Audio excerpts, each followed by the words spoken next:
Assalamualaikum warahmatullahi wabarakatuh. Perkenalkan kami dari kelompok 2 dengan anggota Wahyu Jumaah Maulidan dengan NIM akhir 2007, Muhammad Rizal Satria Priyadi dengan NIM akhir 2020, dan saya Linatul Habibah dengan NIM akhir 2037 akan menjelaskan hasil diskusi dari kelompok kami mengenai implementasi Apache Sharding Spare Proxy.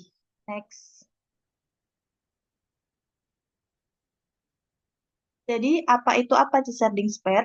Jadi, Apache Sharding Spare adalah framework basis data terdistribusi yang menyediakan fitur sharding, enkripsi, read-write, splitting, dan manajemen data lintas banyak database.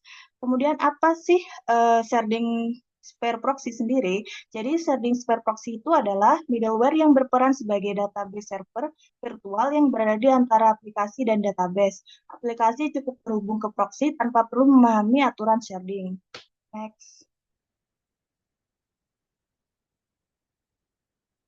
Mode operasional sharding spare. Jadi, mode operasional dari sharding spare ini memiliki tiga mode utama. Yang pertama ada sharding spare JDBC, yaitu library berbasis Java yang ditanam pada aplikasi yang berada pada client side. Kemudian sharding spare proxy, yaitu server database virtual yang bertindak sebagai seperti proxy MySQL atau PostgreSQL. Dan yang ketiga ada sharding spare sidecar, yaitu mode untuk arsitektur microservice dan Kubernetes. Kemudian untuk fitur utama dari sharding spare sendiri, yang pertama ada sharding atau pembagian data, yaitu memecah tabel besar menjadi beberapa bagian di banyak database. Kemudian read-write splitting, yaitu memisahkan query baca ke server slave dan query tulis ke server master. Yang ketiga ada query routing dan merging, yaitu otomatis menentukan syarat tujuan untuk menggabungkan hasil query. Dan yang keempat ada data encryption, yaitu melakukan enkripsi kolom tanpa mengubah struktur aplikasi. Yang terakhir ada distributed transaction, yaitu mendukung transaksi lintas banyak database. Next.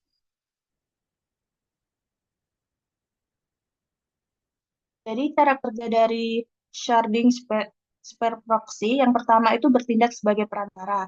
Jadi sharding spare proxy berada di tengah antara aplikasi atau Springboard dan database, sehingga aplikasi hanya terhubung ke satu endpoint. Yang kedua, menerima dan menganalisis query. Jadi, setiap query dari aplikasi diterima oleh proxy, lalu dianalisis apakah query tersebut insert yang akan diarahkan ke shard tertentu, ataukah select yang dapat diambil dari banyak shard. Yang ketiga, melakukan routing data. Jadi, proxy menentukan data masuk ke shard atau database mana, kemudian data diambil dari shard mana dan berdasarkan aturan sharding yang telah didefinisikan dalam konfigurasi.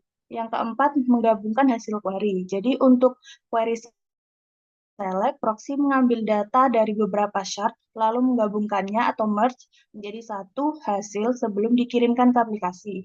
Kemudian yang kelima, transparan bagi aplikasi. Jadi aplikasi atau Springboard tidak mengetahui pembagian data di belakangnya, semua diatur otomatis oleh proxy. Next.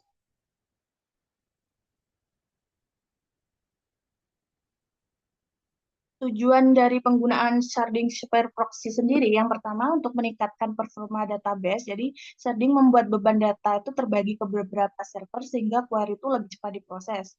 Yang kedua, mengatasi pertumbuhan data yang besar. Jadi, data yang terus bertambah itu dapat menyebabkan overload jika disimpan di satu database saja. Jadi, sharding spare membantu melakukan skalabilitas horizontal. Yang ketiga, mempermudah manajemen sharding. Jadi, aplikasi tidak perlu menulis logika sharding, semua aturan itu dikelola melalui proxy sehingga implementasi tetap sederhana. Yang keempat, menyediakan arsitektur database yang fleksibel, yaitu mendukung banyak fitur seperti read, write splitting, enkripsi data, dan routing query yang dapat disesuaikan. Yang kelima itu mempercepat integrasi dengan aplikasi, yaitu Springboard itu cukup menghubungkan data source dari sharding per proxy tanpa perubahan kode besar. Next.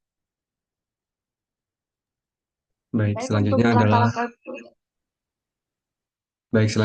langkah-langkah langkah-langkah implementasi. Next. Baik, yang pertama kita untuk membuat folder dari perintah-perintah yang akan kita gunakan seperti nanti juga akan dimasukkan konfigurasi. Jadi di sini kita menggunakan perintah cd untuk eh, berpindah directory dan di sini kami membuat folder sharding strip pj dan di dalam sharding pj ini terdapat beberapa folder lagi yaitu membuat dua folder baru confi dan juga xlib yang digunakan untuk beberapa konfigurasi nantinya. Next. Lalu yang kedua, karena di sini kita menggunakan Docker sebagai pengerjaan tugas ini, di sini kita menggunakan eh, Postgres 15. Jadi perintah ini digunakan untuk mengunduh dari Postgres yang versi 15. Kenapa di sini kami menggunakan Postgres 15? Karena dapat digunakan dan lebih kompatibel pada versi Serdi yang terbaru untuk Apache-nya. Dan di sini Docker ini bisa ngunduh image dan siap digunakan ketika selesai mengunduh. Next. Lalu di sini adalah perintah untuk menginstal untuk Docker Pull Apache Sardisper dengan versi 55.2. Jadi versi PostgreSQL yang versi 15 sebelumnya tadi itu lebih kompatibel dengan versi Sardisper Proxy 552 ini yang saya maksud. Dan di sini adalah proses untuk mengunduh Sardisper-nya. Next. Lalu setelah kita sudah menginstal Sardisper dan juga eh, PostgreSQL. Di sini kita juga mengunduh image MySQL dari Docker Hub yang digunakan sebagai proxy-nya nanti. Next. Lalu ini adalah perintah untuk membuat network yang bernama SSNet yang digunakan untuk membuat jaringan khusus di Docker. Dan network ini berfungsi agar kontainer-kontainer yang kita buat nanti saling terhubung dengan mudah dalam satu lingkungan seperti uh, dua database Postgre yang nanti kita akan buat. Next. Lalu selanjutnya adalah membuat dua kontainer PostgreSQL yang bernama PG underscore DS0 dan PG underscore DS1 dalam network yang sama. Jadi di sini bisa dilihat eh, dengan beberapa atribut Postgres dengan password yang telah ditentukan sehingga terjadi dua kontainer yang telah dibuat. Next. Dan ketika kontainer-kontainer tersebut di sini membuat tabel produk di kedua database dengan struktur yang sama. Dan kenapa strukturnya sama itu tujuannya agar setiap saat itu memiliki tabel yang konsisten sehingga dapat didistribusikan dengan benar sesuai aturan settingnya.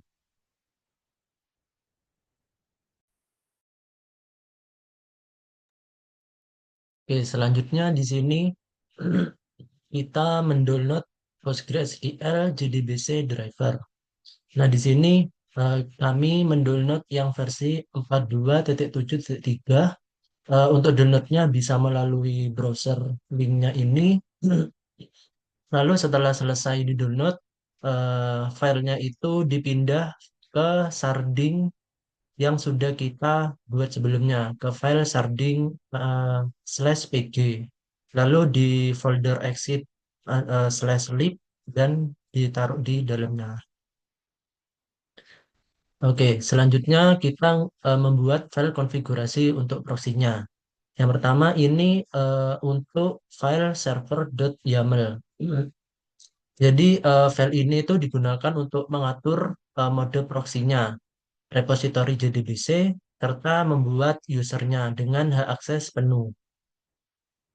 Selain itu, konfigurasi ini juga akan mengaktifkan fitur SQL Show untuk menampilkan query yang dijalankan.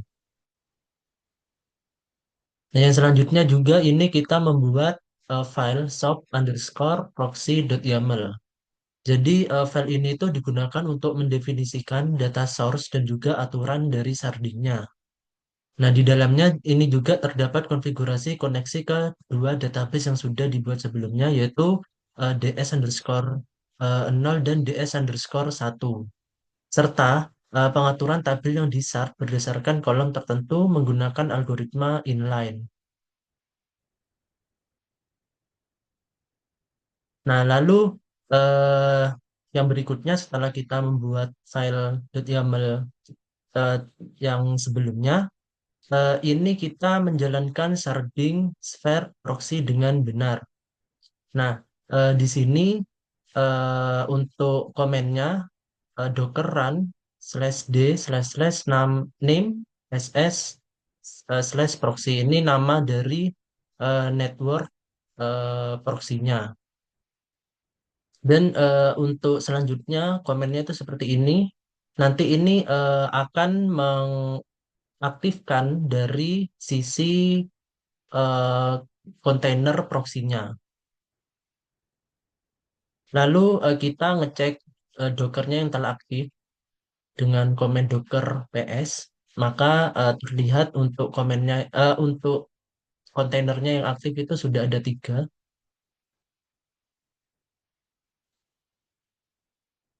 Oke, selanjutnya di sini buat tabel di pg_ds1. Nah, di sini itu kita ngebikin dulu tabel di kontainer pg_ds1 dan juga ds0-nya. Ini maksud saya ini di ds0. Jadi eh, tujuannya kenapa kok kita ngebuat tabelnya dulu, karena di bagian file .yaml-nya ini di sini kita ngebikin agar eh, database soap proxy ini bisa aktif, yaitu dengan kita membuat terlebih dahulu tabel di kontainer dari Postgre-nya itu. Jadi ini dibuat ada tabel order 0 dan juga order 1. Lalu untuk di PGDS1 juga ini sama. Eh, kita nge-create tabel orders 0 dan juga order 1. Nah, lalu yang terakhir ini kita masuk ke MySQL via Docker promnya. Untuk promnya itu seperti ini. Nanti kalau berhasil otomatis akan masuk ke dalam MySQL. Sekarang kita lanjut ke eh, demo dari tugas ini. Jadi di comment prom ini, nah eh, di sini kami mengalami kendala untuk menghubungkan antara koneksi database dari file yang sudah kita buat tadi yang soap_proxy.yaml dengan MySQL. Jadi database soap_proxy-nya itu tetap tidak terbaca. Padahal sudah terhubung semuanya. Oke. Jadi di sini yang sudah kami sebutkan sebelumnya, jadi di bagian Docker ini tuh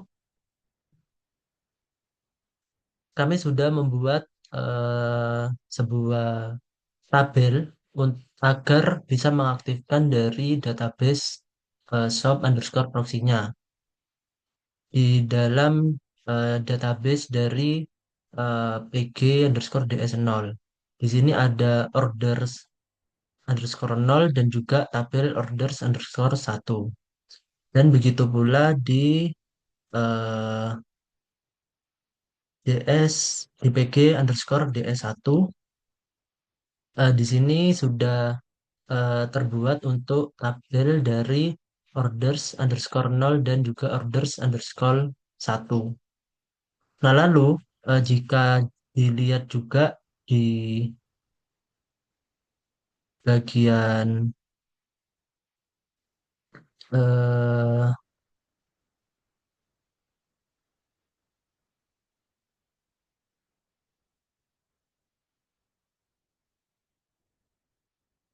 lognya dari SS proxy-nya juga di sini sudah tertulis kalau sharding spare proxy-nya sudah mode start dan juga sukses gitu. Jadi kami juga sudah mencari caranya juga di melalui online, melalui ChatGPT juga, tapi tidak berhasil. Oke, sekarang ini eh, untuk masuk ke MySQL-nya. Nah, seharusnya ini sudah bisa terbaca, tapi karena kami terkendala, jadi untuk database-nya ini tidak terbaca.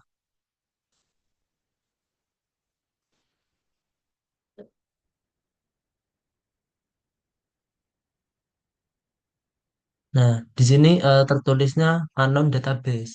Padahal kami sudah seharusnya sudah bisa terbaca karena sharding spare proxy-nya juga sudah mode start successfully gitu. eh Mungkin untuk demonya cukup segini saja, dilanjutkan lagi ke PPT-nya.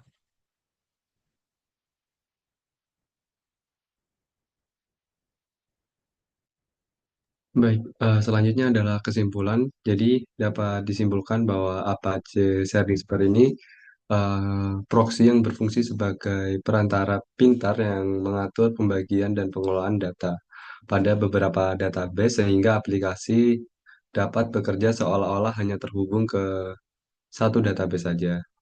Dengan kemampuan sharding, routing query, dan penggabungan hasil, serta pengelolaan koneksi lintas node, sharding spare proxy ini bisa membantu meningkatkan performa, skalabilitas, dan fleksibilitas, di mana sistem tanpa perlu mengubah kode aplikasi dan juga implementasinya tadi menggunakan Docker dan juga PostgreSQL. Dan konfigurasi proxy menjadikan proses ini lebih mudah, terstruktur, dan konsisten sehingga arsitektur basis data terdistribusi dapat berjalan secara efisien dan optimal.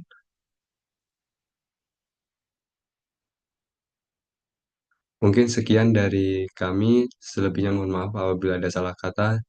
Kami akhiri dari kelompok 2. Wassalamualaikum warahmatullahi wabarakatuh.